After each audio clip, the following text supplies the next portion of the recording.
Assalamu alaikum everyone and welcome back to my channel. So today I am super excited because ये हमारी पहली video English grammar series की और यहीं से आप लोग जो हो ग्रो करना स्टार्ट करोगे और अपनी इंग्लिश को बूस्ट करोगे.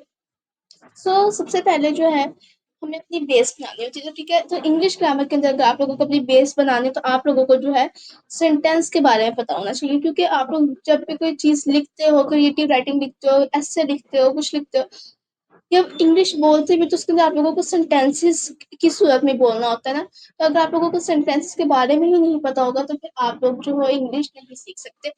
ठीक है, सेंटेंस की जो है कंस्ट्रक्शन पढ़ेंगे आज हम इसके अंदर. तो जो सेंटेंस से पहले आप लोगों को लेटर और वर्ड्स का पता होना चाहिए. ठीक है, लेटर्स क्या होते हैं? लेटर्स एक ऐसा सिंबल होते हैं, एक ऐसा साइन होते हैं जो कि साउंड प्रोड्यूस करते हैं इंग्लिश लैंग्वेज के अंदर. ठीक है, is a written or printed sign representing a sound in speech. English alphabet A, B, C till Z are called letters. ठीक है, वो क्या बता रहे हैं हमें कि इंग्लिश लैंग्वेज के अंदर लेटर्स क्या होते हैं कि वो एक रिटन और प्रिंटेड साइन होते हैं जो कि साउंड प्रोड्यूस करते हैं स्पीच के अंदर. ठीक है, इंग्लिश के अंदर कौन कौन से लेटर्स हैं? ए, बी, सी, डी. ये तो आप लोग स्टार्ट से पढ़ते आ रहे हो. देन वर्ड क्या होता है? वर्ड जब दो या दो से ज्यादा लेटर्स कंबाइन होते हैं ना तो वो एक वर्ड बनाते हैं. लाइक जी एक सेपरेट लेटर है और ओ एक सेपरेट लेटर है. अभी कंबाइन होंगे तो क्या बन जाएगा? गो. और ये क्या करता है, जब ये दो लेटर्स या दो से ज्यादा लेटर्स कंबाइन होते हैं तो वो एक वर्ड बनाते हैं और उस वर्ड को एक मीनिंग देता है. तो उसको हम क्या कहते हैं? वर्ड कहते हैं. ठीक है, when two or more letters are joined they become a word. ठीक है, जब दो या दो से ज्यादा लेटर्स लाइक कम, ठीक है, तब ये क्या दो से ज्यादा लेटर्स जब जॉइन होते हैं तो वो क्या करते हैं? एक वर्ड फॉर्म कर देते हैं. A word is a single unit of language which means something spoken और रिटन.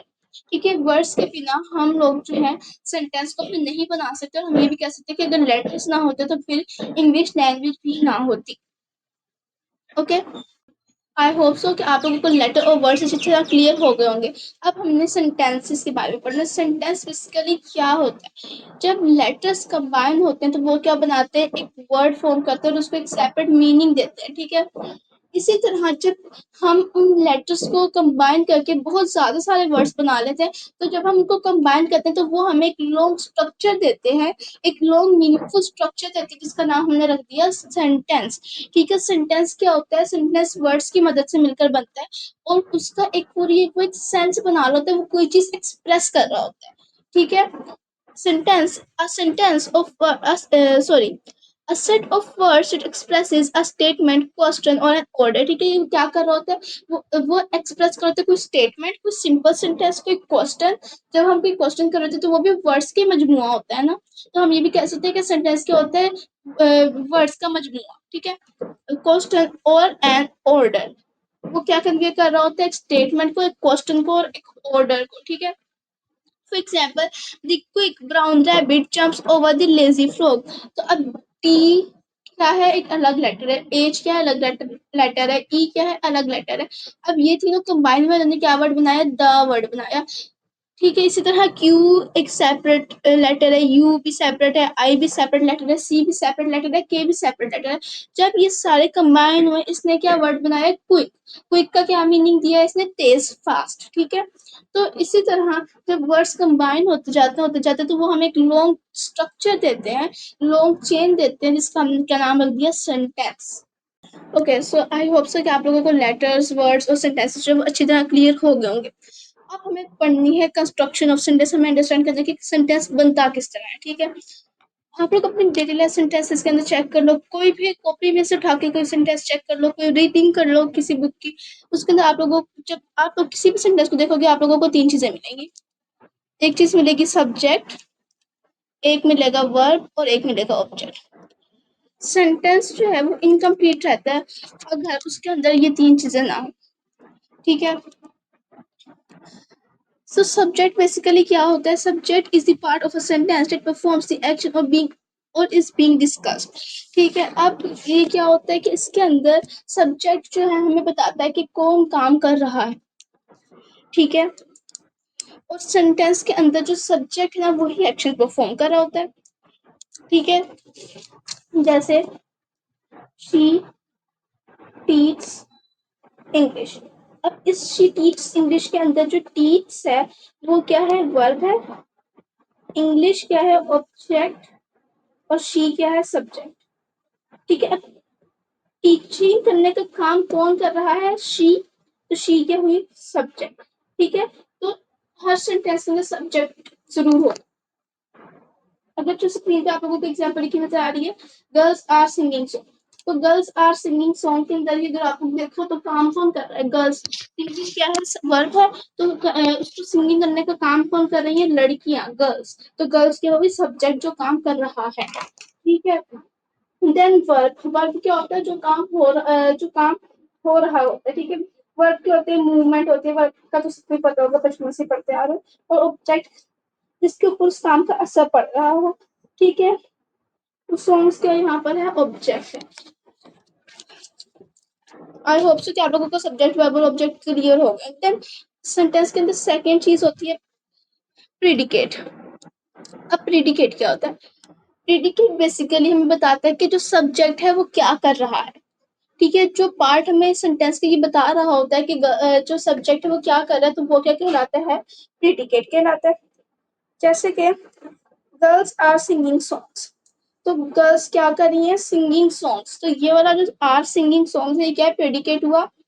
और सब्जेक्ट क्या हुआ, गर्ल्स, गर्ल्स क्या सब्जेक्ट, तो ये हमें सब्जेक्ट के बारे में बता रहा है कि लड़कियां क्या कर रही हैं, वो सिंगिंग कर रही हैं। ठीक है, तो इस वजह से ये पार्ट क्या हुआ, प्रेडिकेट। प्रेडिकेट हमें क्या बताता है, प्रेडिकेट हमें बताता है कि जो सब्जेक्ट है वो क्या कर रही है। ठीक है, जो एक्शन उनकी तरफ से वो परफॉर्म कर रही होती है, बेसिकली वो क्या कहलाता है, प्रेडिकेट कहलाता है।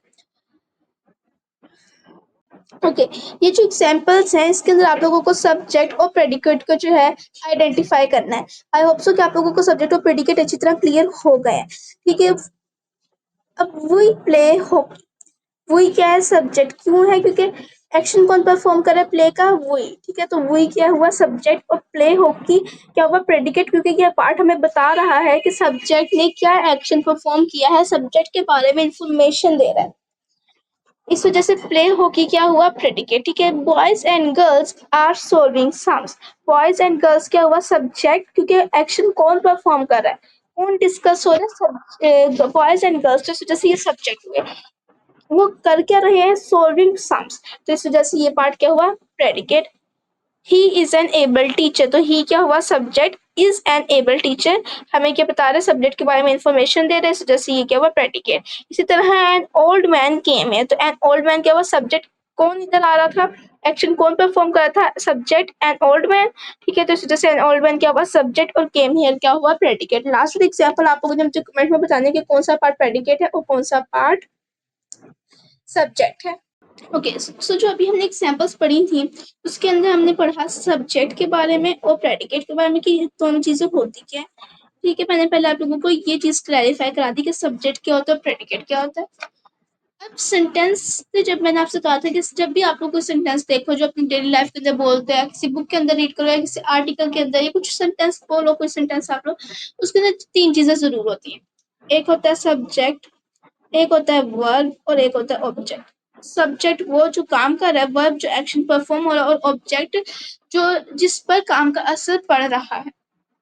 ठीक है, अब आप लोगों ने एक चीज तो याद कर लेनी है कि सब, अगर आप लोगों को कोई सेंटेंस बनाना है तो उसका एक फॉर्मूला है, subject plus verb plus object.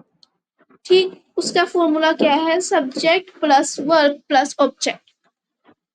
Description में लिख दूंगी, आप लोग वहां से जाके भी जो है नोट कर सकते हो। तो अब प्रेडिकेट के अंदर क्या होता है, प्रेडिकेट क्या पार्ट होता है, एक जो हमें बता रहा हो कि सब्जेक्ट ने क्या एक्शन परफॉर्म किया है, जो हमें सब्जेक्ट के बारे में इंफॉर्मेशन दे रहा हो। बट उस प्रेडिकेट के अंदर भी बहुत सारी चीजें होती है। अब जैसे था गर्ल्स आर सिंगिंग सॉन्ग्स। ठीक है, अब इसके अंदर गर्ल्स क्या था, सब्जेक्ट। ठीक है, अब आर क्या था, आर था हेल्पिंग वर्ब। क्या था, हेल्पिंग वर्ब था।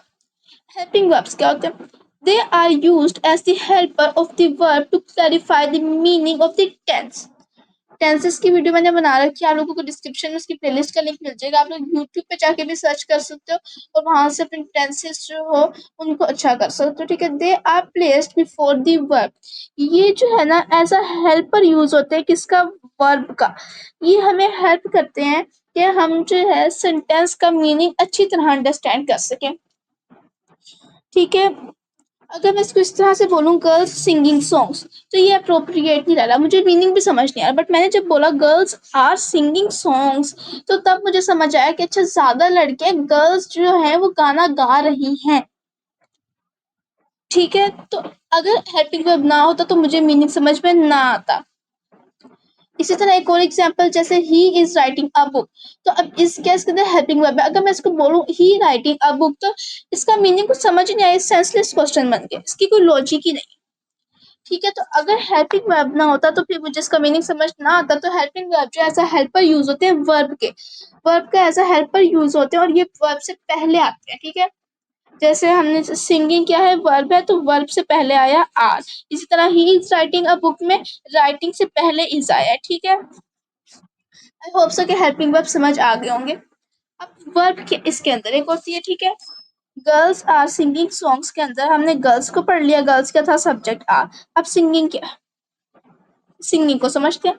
सिंगिंग क्या है, एक एक्शन हो रहा है ना, गाना गा रही हैं, ठीक है। तो क्या है, एक एक्शन परफॉर्म हो रहा है, किसकी तरफ से, सब्जेक्ट की तरफ से। तो जो एक्शन होता है ना, जो एक एक्शन होता है, एक ऐसा वर्ड जो कि एक एक्शन को एक्सप्रेस कर रहा हो, एक स्टेट को एक्सप्रेस कर रहा हो, उसको हम क्या कहते हैं, वर्ब।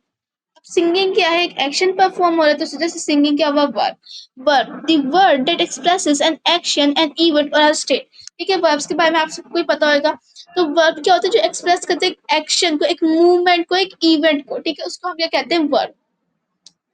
अब ऑब्जेक्ट क्या होता है, ऑब्जेक्ट होता है जिस पर उस काम का असर पड़े, जिस पर उस काम का असर पड़े, ठीक है। अब सिंगिंग का असर किस पे पड़ रहा है, सॉन्ग्स पे, तो सॉन्ग्स क्या हुआ यहाँ पे, ऑब्जेक्ट, ओके।